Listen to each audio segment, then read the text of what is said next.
Hello, I'm Corey. Welcome to the Healthy Families MIS video training series. During this video, we will explore the worker record. Only staff who are assigned an active caseload or supervise staff and perform observations will have a worker record created for them. The worker record is only accessible for those MIS users who have supervisor or data entry access. Let's take a look at the worker record. It is located under Settings, and as always, this is a test site, so all the data you will see is fake. This drop-down allows the user to see up to 100 worker records on this page, but this program only has 5 worker records, as noted here. The buttons on the top right are used for transferring a worker or to add a new worker, and we will go into more detail on both these options later in the video. Here we see a list of workers. Click the gray arrows to sort the columns alphabetically by first or last name, term date, username, or email address. The search box can be used to quickly access a specific worker record. Click the Edit button to open the record. The Details tab is the initial page we see after clicking Edit. Here we can see the demographic information for the worker. The address and phone number fields are both optional. The next 3 fields are vital. Only number 5, the supervision field, is required, but all 3 should be completed as they impact supervisions, reports, and user dashboards. The next tab is the job functions. The employment date is a required field. This is the date the staff person begins employment. The next 2 fields, full-time equivalent and hours per week, are also required. A list of all the job functions one could have while working for the program is listed under number 7. One or more of the following options must be marked to successfully submit the worker record: FSS, FRS, Supervisor, or Program Manager. The other selections are optional per the needs and the direction of the program. The initial start date is the day the worker begins the position. The start date is when the worker is fully trained and prepared to begin working in this role. For example, this person's date of employment is 4/1/22, but she was promoted to supervisor on 2/1/23, so that will be the initial start date. She was fully trained and ready to begin working as a supervisor on 5/1/23, so that is her start date. Just a little reminder that this start date must be prior to any event she performs in a supervisor role. The end date will terminate the worker in that specific role. So if this person is no longer working as an FRS effective 12/1/22, then her name will no longer appear in the drop-down boxes for referral or screen forms that occur after that termination date. And she will no longer require assessment observations or future required FRS trainings. Under the Experience tab, questions 8, 9, and 10 are required fields. Not entering any one of them will prevent the form from being successfully submitted. The Other Info tab is optional and can be entered per the discretion of the program manager. The Termination tab is next. The termination date can be entered if an employee is no longer working at the program or if an employee will be out for an extended period of time. This will be longer than 3 weeks. Entering the termination date will remove the need for weekly supervisions after the term date and will limit the number of required observations. When entering the termination date, at least one reason is required to apply the term date to the record.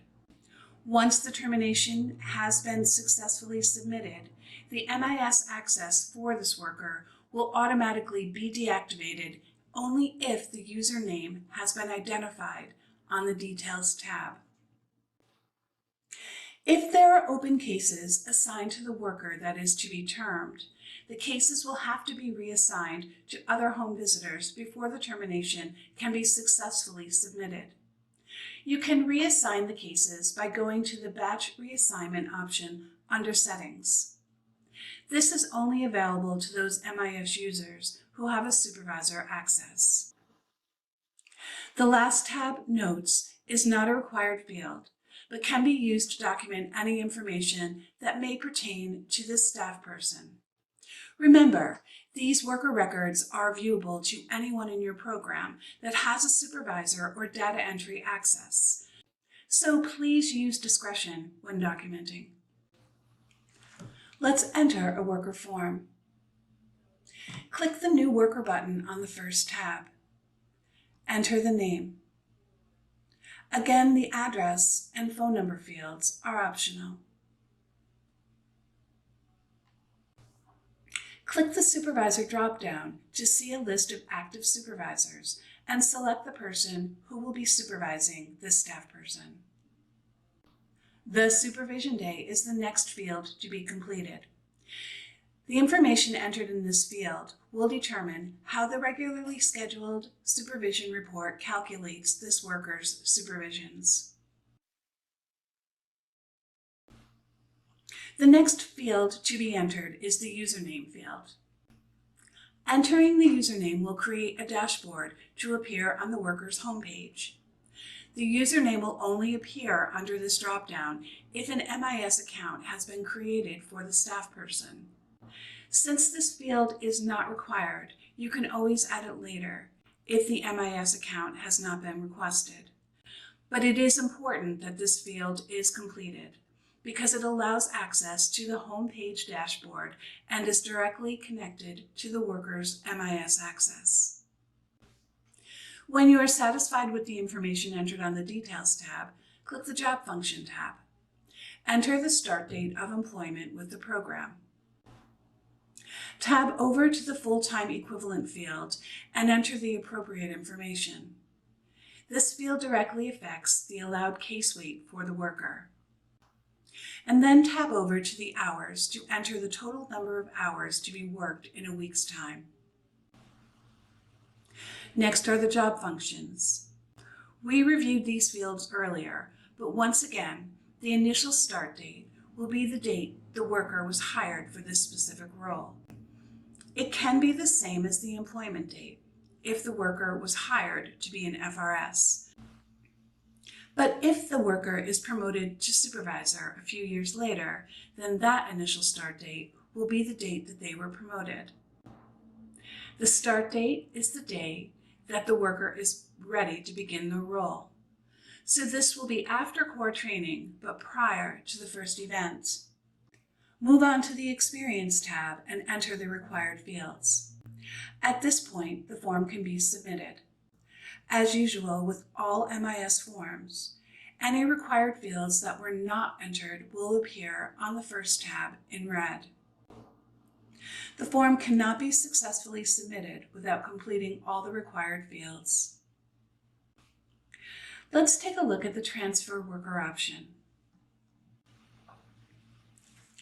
The first thing to know about the worker transfer is that the worker can only be transferred from Healthy Families programs that have multiple sites, and only then if their worker record in the other program has been terminated. The second thing we need to know about transferring a worker from program to program is that their training resume comes with them. So, to avoid any missed trainings on reports, it is very important to electronically transfer the worker as opposed to entering a new worker record. And the third thing to know about the transfer worker option is that the employment date is the date they start at the new program. The initial start dates will be pre-filled for any role the worker performed at the previous program. Click the drop-down to see every active site in your Healthy Families program. Tab down or use your mouse to access the program where the worker was once employed. Every termed employee that has a worker record from the program will appear. You can use the search box to quickly identify the termed worker record, or you can sort by clicking these gray arrows. Once you have located the worker's name, click the transfer button. This will automatically open your program's worker record. Enter the employment date as the date they will be starting at your program. There will be some fields that are pre-filled: the first and last name, email address, years of experience, and the initial start date of any job function that the worker had in the previous program. You will enter the start date as the day this person is ready to perform the role for which they were hired at your program. Once all the required fields have been entered, you can successfully submit the form. So that is the worker record. We hope this video was helpful. We appreciate your taking time to view this video.